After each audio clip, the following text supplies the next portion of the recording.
hey, John, you know what? You're busy, you're working at your 9 to 5. It sounds like you got 3 kids. Like, I just want to make, like, do you even have time to invest in a program? Is right now even the best time to do this?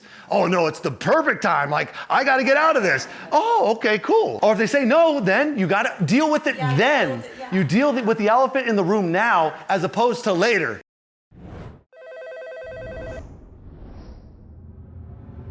Right now, I want to go over the sales process, all right? From start to finish, break it down for you guys. And what I want everyone in this room to get to a point where every call that you go on is you predict every call.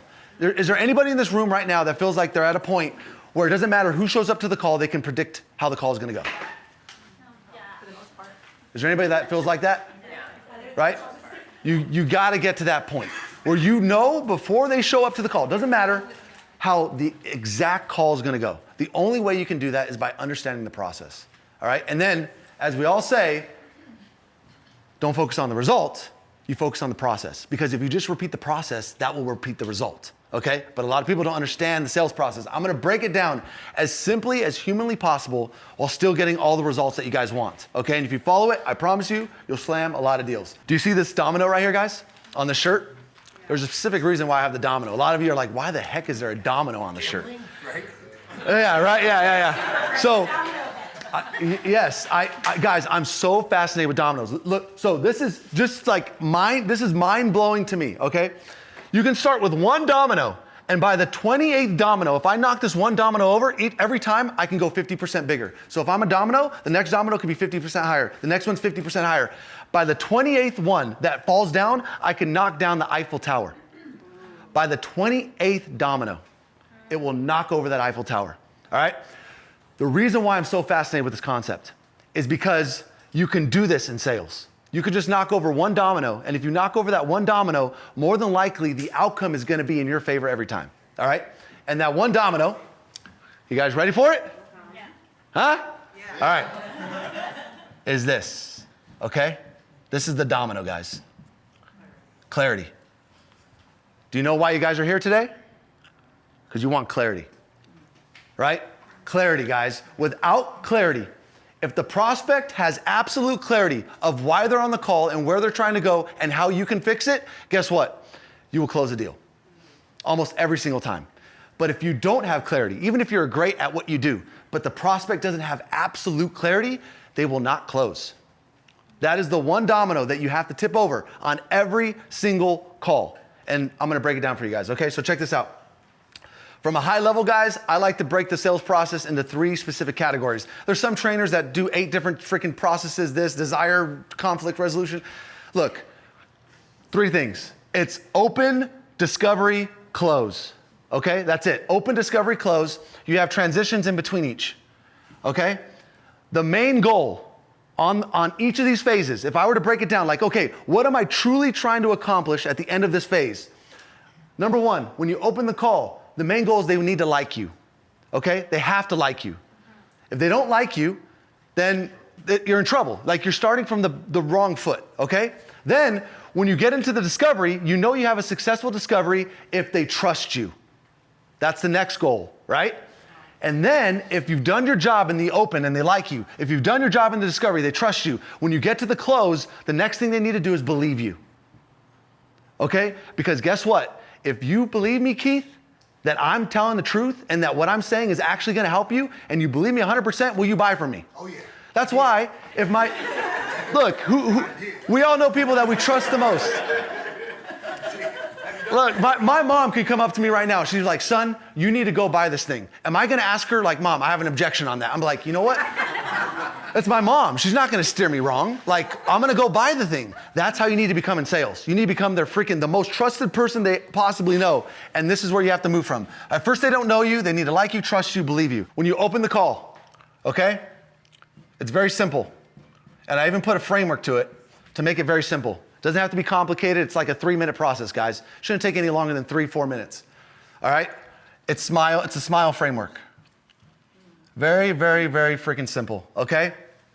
So first thing, when you open a call, and I don't want to get too granular, we're going to dive deeper into this stuff and we'll tear it apart to shreds depending on what you guys need. But look, The first S stands for smile, okay? When somebody gets on a call, please smile, for the love of God. Smile. Why do you smile? Because as soon as you smile, your tonality changes naturally. You're so much more friendly. It's like, dude, this guy's cool. Like, he's smiling. Like, who doesn't want to see a smile, right? So, smile. That's the first thing. This one is make sure you say the call's being recorded every single time. Don't forget that, all right?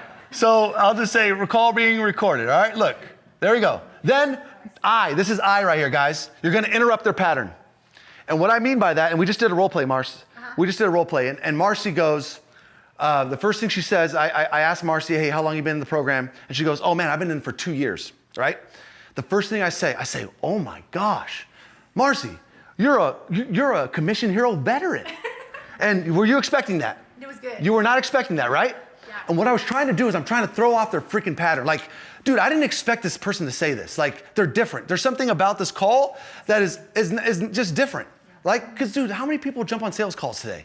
Everybody jumps on a freaking sales call. They're buying this, they're buying that, and they know salespeople. So you need to interrupt somebody's pattern. And that's just by being a little bit different, right? Most closers, when they get on the call, they'll say, hey, how's your day going? Or, hey, where are you calling from, right? But you can do that, but do it in a different way. Just to throw off their pattern of like, there's something a little different about this person. The vibe's just a little different, okay?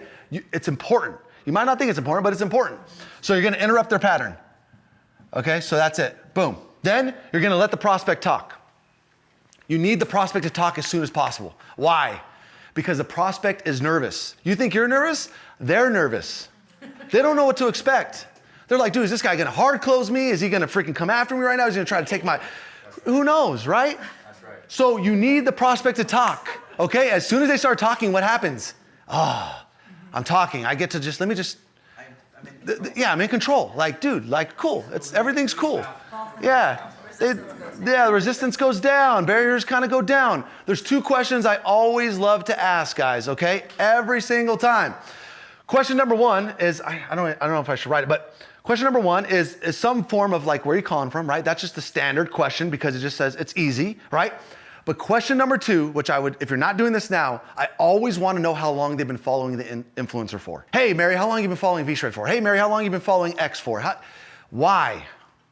Because that gives you intel, right? If they say, dude, I've been following freaking V-Shred for 2 years, you're like, dang, this guy's hot. Like, he has the trust, he has the thing. I don't need to build that on this call. You already know where they stand. If he says, dude, I just found out about V-Shred or Commission Hero or whatever yesterday, you're like, oh. Right? Now it's like, hey, this changes the dynamic of the call. You know where you're at, right? So what are the 2 questions? Yeah.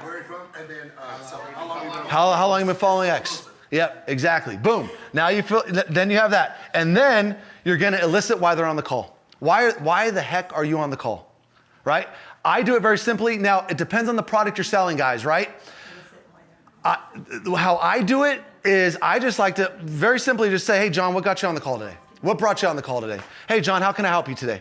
Right? That's how I do it. There's a lot of sales trainers, guys, that will teach you to frame the call. Like, hey, John, I'm, an advisor from XYZ company. My job on this call, John, is to just see, hey, where you're at right now. What are your goals in the future? Where are you trying to go? And hey, if there's something that can help you, maybe we'll talk about it, right? That's framing the call. Everybody talks about that, right? I don't like that because it's been in the universe. It's been there for so long. Like, people expect that. They're like, dude, this guy, it's a sales call. This guy's a salesperson. It's subconscious though, right? Because everybody does it. So now I'm just like, oh, hey, John, like, what's up, dude? Like, what got you on the call today?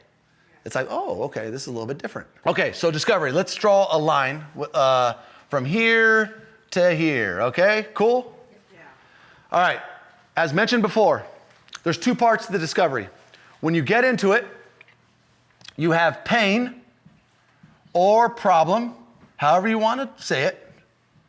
And then on the other side of the discovery, part 2 is vision or desire. Look, guys, according like what Marcy said, if there's no pain, there's nothing to gain, right? And if there's no vision, there's no decision. So what your goal on the discovery is you're gonna make the pain and problem as big as humanly possible, okay? As big as you can possibly get that, and you're gonna make the vision and desire as huge as humanly possible. Why do you do that? Because if I'm right here when I get on the call and I want to get here when I'm on the call, if I make it bigger, that means I want to get here now. And if I make the pain larger, that means I'm over here now. The gap in between where they are and where they want to go is massive. Does that make sense? Yeah. So that's the gap, right? Gap selling. You said that, right, Trish? That's gap selling. So what you're doing is you're making this gap so massive that their pain's way over here and their vision's way over here. And this gap, guys, is your what? That's your solution. Yeah, that's your solution. And so what you're doing right here, guys, if you can visualize this, okay? When you do this process really well, and I'm gonna show you the frameworks in between these, is that you're basically creating, you know what you're creating? You're creating a massive amount of tension on the call, right? If I know I'm here in life and I wanna get to here, I'm like, damn, dude, like, how do I freaking get over here? Like, you're creating tension. The prospect should feel the tension, like, dude, I didn't realize how bad my situation is, and I didn't realize, dude, I could be over here in my life, right? That's tension. You wanna hold that. Well, you know what amateur closers do? They release tension. Amateur closers release tension. They're like, oh, this guy's feeling kind of bad. I want to like show him I have a solution. So it's like, hey, but John, don't worry. Like, you know, we'll be able to figure this out together. It's like, why would you say that? Right? Like, hold the tension. You hold it until you get to the close, then they can release. Like, dude, look, guys, when people buy, all they're doing is just releasing tension. Does that make sense? They have all this tension inside of them. They're like, I'm going to buy this because I just want to get rid of this feeling I have, right? That's what you guys are doing. So check this out. In the pain, there's 4 things you're going to be doing. Number 1, so you're going to, the first thing you're going to get in the pain problem is what is the problem, okay? You got to know what the freak the problem is. There's no problem, there's no decision. There's nothing to gain. So the problem could be, V-Shred, I want to lose 30 pounds. I freaking hate how I look, right? That's cool. The problem on Commission Hero is I want to get out of my 9 to 5 and I want to live a freer life, right? Whatever the problem is, you need to understand that problem fully, okay? Going back to my domino, what do you need on the problem? Clarity. You need absolute clarity, but not only you, the prospect needs it. More than you needing it, it's the prospect who needs it, okay? So when they say 25 pounds, let me give you the framework. You guys ready for this? Check this out. This is the only thing you're doing in the discovery when you're asking questions. You have 1, 2, 3. You're gonna ask a question, okay? You're gonna elaborate, and then you're gonna recap. This, guys, is the only thing you're doing in a discovery. That's it. You're not talking, you're not freaking trying to be their best friend, you're not trying to say, hey, Joey, how does the barbecue with the mom going and all that stuff, right? Like, right, Joe? Hey, it's possible to start doing this stuff. Like, you'd be surprised how many people think that, oh, I have a great relationship with this person, they're gonna buy from me, where it's the exact opposite. If they like you and you're like, oh man, this is like high-fiving and stuff, that's not how you're gonna close, guys. So look, yeah, when you're in the discovery, there's only 3 things you're doing. You're asking a question, you're gonna elaborate on the question. So it's like, hey, you know, John, what got you on the call? Let's say they say 25 pounds. Well, then what's the next thing? Okay, 25, oh, great. What do you do next? Elaborate on that. Hey, tell me about that, John. When you say 25 pounds, like what makes you say that? Oh, well, you know, that was my high school weight. Like, I just really want, so now I'm elaborating. I'm gonna elaborate and I'm gonna elaborate until I get what? Clarity. That's it, guys. I ask, I keep elaborating on that question until I get absolute clarity, and then I move on, okay? So then number 2 is, this is number 2, is why do they want to solve this problem now? Why now? So I get clarity on problem with this framework, and then I recap it. I recap the problem to make sure that I'm on the what? The same page, right? Because what these coaches just said is people buy because they feel understood. That's why people buy. So, and then I say, why now? So I ask the question, hey, John, I mean, dude, guys, there's so many ways you can phrase these questions, and we'll get into all the questions that you could possibly do, but there's so many ways you could phrase it. Give me a question you could ask to get, hey, why now? Anybody have a question? What was that defining moment that made you decide to take action now versus, you know, the last 10 years that you've been stuck where you're at? Yeah, there you go. Did something happen? Can you tell me more about something that happened recently? Yeah, I mean, you could say something like that. Why is Yeah. this important to you now? Perfect. There you go. Yeah, why not 6 months Yeah. ago? Yeah. Why is this?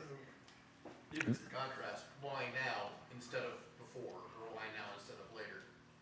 Yeah, you have to be careful how you phrase that, because you could create Friction. friction. You know what I'm saying? So yeah, you just have to be careful because you don't want to get the prospect defensive. As soon as the prospect gets defensive, woo, you start going on a slippery slope. So we can work around that. But yeah, you're on the right track. So it's why now, okay? You get absolute clarity. You ask, elaborate, recap on that section. Then you move to section number 3 is if you don't solve the problem, what happens? So consequence of not solving the problem. What's the consequences, guys? They need to understand and feel what the consequence of not doing anything is. If they stay at that weight, if they stay at that job, if they stay in that pain, if they stay in this situation, what does that look like for them? I hope you're understanding this. Like, I get the problem, I get clarity, boom. And then I do not move from this section of the pain until I have clarity, until they have clarity. Then I move to the why now, clarity, okay? Boom, I do not move from this section until I understand that. Consequence, clarity, boom, boom, boom, boom, boom. Now, the fourth thing that I like to do, that you're gonna do this throughout, but is what's gonna cause them not to move forward. There's 4 things that are gonna cause people to give you an objection. It's either they don't have the time, they don't have the money, they don't have the decision-making power, spouse, business partner, or there's a belief that they hold that's holding them back. That's the only 4 things that's gonna cause somebody to not move forward. So as you're doing this process, you wanna knock those things out. Yeah. You gotta make sure they have the time. Hey, and you can just put it back on them. Hey, Mary, you seem like you're really busy. Do you even have the time to focus on your fitness? Or, hey, John, you know what? You're busy. You're working at your 9 to 5. It sounds like you got 3 kids. Like, I just want to make, do you even have time to invest in a program? Is right now even the best time to do this? Oh no, it's the perfect time. Like, I got to get out of this. Oh, okay, cool. Like, or if they say no, then you got to deal with it then. You deal with the elephant in the room now as opposed to later. It's like, oh crap, now you're working on your back heels, right? Does that make sense? So in that situation, if they tell you no, like, is it more of like, okay, what is it that you need in order to make that, or how would you position that? Yeah, so I get this a lot actually. People sound really busy. I'm like, oh my gosh, you sound really busy. Like, how does this even fit into what you're currently doing? Do you have time to do this right now? The big, well, that's just it. I don't have the time, yada, yada. I listen to them. I go, yeah, I said, that's true. I said, however, I guess the other thing I hear you saying is that you really want to change the trajectory you're on. So whether you do our program or someone else's program, you're going to have to make it work with what you're doing, right? And they go, yeah. I go, so are you willing to make the time? We all have the same 24 hours. Are you willing to make the time? Oh yeah, I'm going to make the time. Because then I address it now, because now they won't use it at the end. This needs to be done, guys. Every single call. Don't move on to the vision until you have absolute clarity, and more importantly, your prospects has clarity around all this. Now, if you do this right, guys, look, this doesn't have to be an exhaustive process. More than likely, you can probably get through this first phase within 10 minutes. You know what I mean? Like this part right here, probably could go within about 10 minutes. Obviously, guys, we go into the vision. Visions, this is pretty simple stuff, right? It doesn't have to be crazy.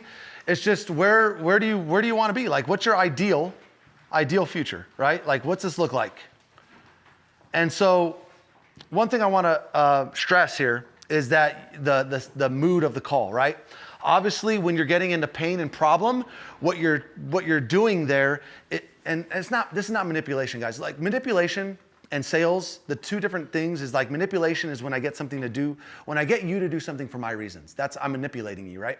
But if you do it for your reasons, that's called sales. And so, but what I want you to stress is that you are messing with people's mental states, right? But you're doing it on purpose. And to get them to move to where they want to go, right? So when you're in pain and problem, where's the prospect's mental state? Low. It's low. Yeah. It's like, it should be low. Like, they should feel this, right? Their mental state should be not that great, right? And that's on purpose, okay? So their state is going down, and now when we get into the vision, very important that you're shifting their state, right? And it's super important that you do this, because when you get into the pitch, where do you want somebody's mental state to be? Very high, because people receive information better when they're in a better mental state. So now when you get into vision and future, what you're doing basically with their state here is it's going very high.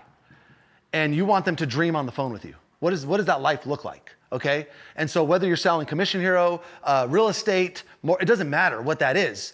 It's like, tell me about this, right? And so from the coaches, since you guys are doing a lot more sales calls, how do you guys do that with the vision piece? Like, what's the questions you guys would ask? How do you dive into that? How do you build those ideal futures? I think it really goes into asking deeper questions. So I usually start off by saying like, so ideally, how does this fit into everything else you have on your plate right now? And they'll be like, well, I've been in real estate. We get a lot of real estate people right now. I've been in real estate for 25 years. I've had a really good career, but things have slowed down. Oh, okay, so things have slowed down. It's like, yeah. Okay, so you said 25 years. Like, do you like what I do, but you know what? Now it's like I'm only getting like one deal a month. I can't rely on it, so I really need to do something like this. And plus, what I love about real estate is it gives me a lot of freedom and flexibility in my life, and I need something like that. I don't want to go back to corporate America. Oh, okay, so you really want to work from home now. And so I kind of find that sometimes people will tell me like, okay, I bought Commission Hero 4 years ago. And I was too busy with work, I didn't do anything with it, but now they're laid off. And so what happens a lot of times is that people have always wanted to do this, but they never did because they never had to. And so I love to find out like what is the reason that they have to make this happen now, and then like, okay, they'll say, oh, I want a vacation. Where do you vacation? Where do you want to go? I don't know, just like digging deeper to like exactly, because people start getting excited like, oh, well, you know what, I haven't been to Australia yet, and me and my husband, that's on our bucket list. We've been dreaming about it forever. Oh my gosh, when do you guys want to go? To create a timeline. How soon do you want this, like when's your trip planned, or how soon do you need to go back to work if you don't make this happen yet? Creating timelines so that people start to see their vision and realize that they're under the gun to make it happen. Mine's very similar. If somebody starts talking about how they like the freedom lifestyle, and they're like, you know, I'm getting closer to retirement. I have no retirement, but I really want to travel. I always ask, like, well, what's on your bucket list? Like, where do you want to go? You know, I get kind of excited. They go, oh, I want to go to New Zealand, and I go, oh my gosh. And then I say the same thing, like, when do you ideally want this to all happen? Yeah. So emotion. It's emotion, guys. Do you know how to create emotion? Do you know where emotion comes from? Anybody want to take a stab at it? Because it's a good, important question, right? If I ask salespeople, hey, people buy off of emotion and they justify with logic, and then I'm like, well, how do you get somebody emotional? And then they stare at me like with a blank stare. It's like, well, you probably should know that. You get them into the feeling mode. You need to get into the Sadikian. Well, getting them to imagine. What'd you say, Joanna? Visualize it. There you go. Imagine. Yeah. That's it. Hey, if I could, we could snap our fingers. Yeah. 6 months from now, you look in the mirror and you saw exactly what you wanted. Yeah. But see, what you're doing with that, what he's essentially doing is he's tapping into the person's imagination, right? As soon as you can, yeah, go ahead. Well, I was going to say, like, if you're doing like that snapping too, that's like interrupting the brain pattern. That's right. So like they go from like the smoky, oh my gosh, I feel like shit when you're in the Yes. discovery phase, because that's what's going to happen in Yes. a fitness field. And then when you go to like what Ian was saying, like Yes. snap your fingers, or like if I wave my magic wand, like That's right. what does that look like? That's right. It's future That's right. forecasting. That's the cycle. Future forecasting. It's called future forecasting. It's based off imagination, guys. The more imagination, look, if I say, tell me about your best day ever, you're going to tap into your imagination, think about that best day. Your emotions are going to go high, right? You're going to be like, oh, I feel great, like my best day ever, right? I can do the same with, tell me about your worst day ever. Oh, imagination goes this way. I can control your emotions if I can control your imagination. So this, guys, right here, this vision part is a very big gut check in the call. It's a very big gut check. Because when you go in to ask for somebody's vision, it's a vulnerable question. Like, look, we're all in this room. How many people have you told your true vision to in your life? How many? Has anybody said it of your true vision to anybody in this room? I told y'all about that. You told me? Yeah. Well, Keith's pretty, yeah. Well, they didn't say it and feel uncomfortable. Look, nobody wants to talk about their true visions in life. Nobody, right? And if we tell anybody, who are we going to tell? Maybe our parents, our wife, spouse, husband. That's about it. So Is that because the vulnerability? it's vulnerable. It's scary. That's scary. Because what if it doesn't happen? It's super vulnerable. So you know, look, I know when I'm on a good call, when somebody tells me their real vision. I know they trust me. They're like, dude, I'm jiving with this person. The bigger that vision, you said it, the bigger the vision, the bigger the decision. If somebody just says, oh, good, that's a big warning sign. That's telling you right now you're not in good rapport. The rapport's not there, the connection's not there, the trust is not very high. That's a warning sign, right?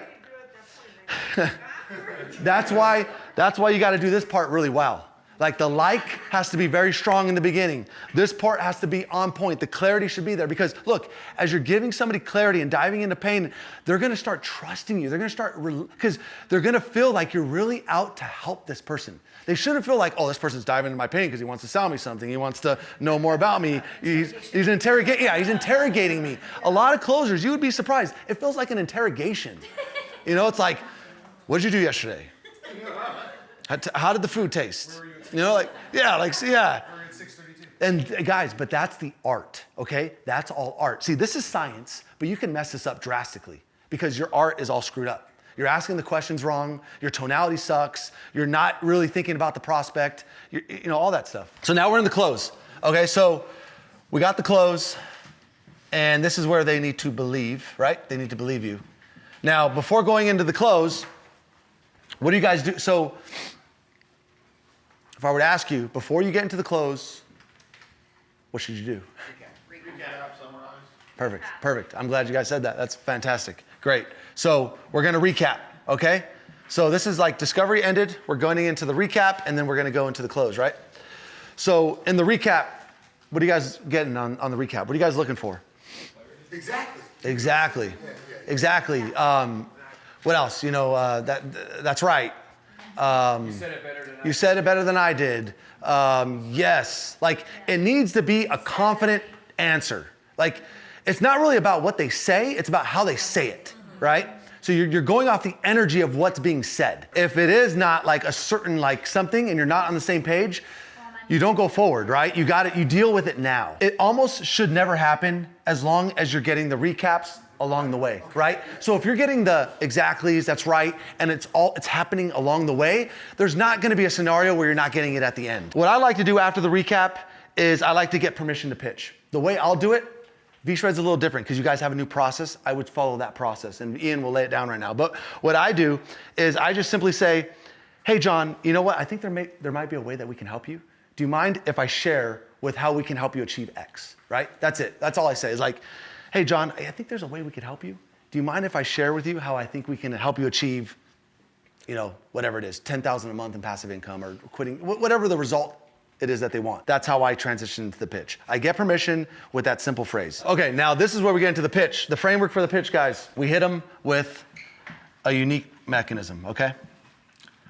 I'll show you right now. I'm gonna write it and then I'll explain it. So, yeah, unique mechanism is number one. Then we hit them with the 3 steps / pillars that support the mechanism, okay? Support mechanism.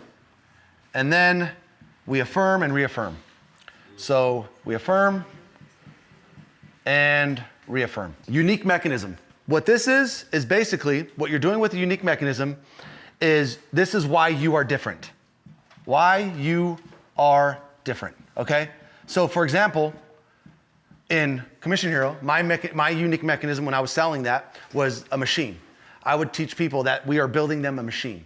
Okay, that was the first thing I would hit people with to show them that that is our unique mechanism. We're building you a machine that works with or without you. That's the only way you're gonna build passive income is if you have something working for you, right? When you hit them with that $7,000 price, the last thing you want them to say is like, I can go down the street and get that for $1,000. I can go to my personal trainer, dude, he'll train me for like $500, right? But when you have a unique mechanism, guess what? There's nowhere anybody can go to get it. Right? It's either you buy from me and we give you the solution, or you can go nowhere else. Right? You have no competition. You eliminate all competition with a unique mechanism. Does that make sense? What happened? With you or without you energy. That's right. That's exactly right. So, with that being said, V-Shred, it's a metabolic correction protocol, okay? And how I would frame this unique mechanism is by the exact wordage we'll figure out with Mr. Ian. But how I would frame it is by saying that, look, it doesn't matter what you do in your fitness journey, right? You could eat the right things, you could do the workouts, you could do the exercises, you could do all the right things and still not get the results. Why? Because your metabolism's all screwed up. Until you fix that, doesn't matter what you do. Yeah, because you are not fixing the roots of the problem. You're not fixing the root of the problem. That's exactly right. So that's how I would set up the unique mechanism. Now, all you're doing is after you hit him with that unique mechanism, you are going to hit him with the 3 steps and pillars, okay? So basically what the 3 steps, it's either 3 pillars, 3 steps. The reason why I like 3 guys, I don't know if you watched my Instagram video, but 3 just resonates with people. People remember things in 3. People remember things in 3. I watched the video. Yep. And it's just human nature. You know, whatever it is, we love 3. So now what you got to figure out, and what we can figure out together on this call, and it doesn't matter, and for Commission Hero 2 or for whatever else you guys are selling, if you guys want to know what the pillars and unique mechanism for your product are, let's do it right now. Because once you have this, dude, it's freaking dynamite. It's dynamite. Okay, so look, pillars. What are the pillars in V-Shred? Accountability, nutrition, exercise, right? But that's right. The goal is, guys, you can't just say that. It's got to sound sexy. It's got to sound really sexy, right? And so, and honestly, Alex Hormozy's already done the hard work for us. If you've watched his thing on how he closes people for fitness, he basically shows you how he has a scripting for us. And he's closed thousands of, you've heard it before, right? Yeah. And so what you're going to say is, like, after you hit him with the unique mechanism, you're going to, what happened? Oh, okay. You're going to say, hey, you know, John, the way we do this is we actually do this in 3 simple steps, right? We do this in 3 simple steps. Step number 1, okay? And then you can go into, let's go into nutrition, right? Alex Hormozy does this so easily, so simple, and it just makes it sound so good. He goes, hey, John, you know, when it comes to your nutrition, when you get home from work, John, do you like struggle watching your favorite Netflix show? And what's John going to say? No, I don't struggle. No, I would love to watch. Yeah. So do you think it would help you, John, if we set up a nutrition plan for you that felt like going home and watching Netflix? Right? And so doesn't Alex Hormozy do this? He does this in his pitch. And what he's connecting the dots is the reason why you don't eat the way you want to eat is because you don't like it. But as soon as you desire it, it's easy to do, right? And so, well, and then what we do, guys, is we hit them with the pillar. So it's nutrition, accountability, it's exercise. We hit them with the pillar, and then we affirm and reaffirm. So, for example, if I were to go into that pillar of nutrition and say, hey, John, do you struggle watching your favorite Netflix show? It's like, okay, great, John. When we get you with a coach, what we do is we set you up with a nutrition plan that feels like watching your favorite Netflix show, right? And then it's like, hey, let me ask you this, John. If you knew, or if you enjoyed everything you ate right now, and it felt like watching your favorite show, do you think, John, that would help you lose the 25 pounds of weight? Right? And so what I'm doing right there is I'm affirming that John sees value in what I just said. Right? Because look, what we need John to do, just like we do the recaps and we get it, that's right, that's exactly right. We need John to tell us, dude, if you were able to do that, that would be awesome. Right? Micro commitment. It's a micro commitment, right? And it's like, now guys, we can spice this up with Ian and stuff, like, and on exactly what the pillars are and how to, exactly say it. But the framework is this. I just want you to understand the framework really quick, because the words you can dial in. That's a couple calls and you'll have that super dialed in. The framework is what's important. Okay? So you hit him with the pillar, you affirm with John that he sees value in it. If John says, you know what, if there's hesitancy, if there's a lackluster, I don't get the sense that John's really committed to this, guess what? That's an objection. When do you deal with it? You deal with it right now. Okay? And then after John says, dude, you know what? That would be awesome if you guys could do that. I mean, great. Hey, John, then I reaffirm. Guess what reaffirm is? So affirm, he sees value. Reaffirm is, why do you see the value? Why does John see the value in that? So I say, hey, John, how specifically, John, do you think that would help you? What is he doing when I ask him that question? Selling himself. He's selling himself. You always tie pillar to problem. Earlier on the call, John, you said that, something you struggle with is eating the right foods because you don't want to eat chicken breasts, right? So it's like, hey, what we do in the program, John, when we get with the coach, boom, pillar number 1, you tie it to the problem. It's as simple as that, guys. So what you're basically doing is you're giving pillar, affirm, reaffirm. You do that 3 times. By that time, they are going to be so bought into what you are saying. It's like, they're going to know that this is the exact thing they need. It's like, dude, boom, yes, that's what I need. oh man, if I had that, I'd be able to do X, Y, and Z. Boom, this is exactly what I need. Like, you're just locking them in so deeply into saying, this is perfect for me. This is what I need. And then more than likely, this is not gonna go that smooth, right? There's gonna be times in the pitch where they're gonna be like, you're gonna sense hesitancy. You're gonna sense, they might have some questions. Hey, what do you know? So that's good. That's what we want. We want that stuff to come up now, not later, right? Because you might get a truck driver. We get so many truck drivers in V-Shred. They might not be too confident, and you're like, do